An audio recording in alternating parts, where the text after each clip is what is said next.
అన్నదానంలో భోజనం తింటున్నాం.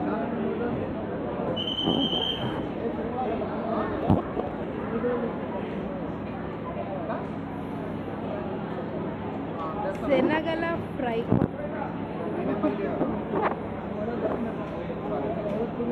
విజయలక్ష్మి మజ్జిగ, ఆల్మిక్స్, మునక్కాయ సాంబార్, నాకు వంకాయ, నాకు కూడా ఒక వంకాయ మొక్క వచ్చింది. పెద్దగా స్పైసీగా లేదు, మంచిగా ఉంది. మీరు వాయిస్ గట్టిగా చెప్పాలా, అది మళ్ళీ వాయిస్ ఓవర్ ఇచ్చుకోవాలి.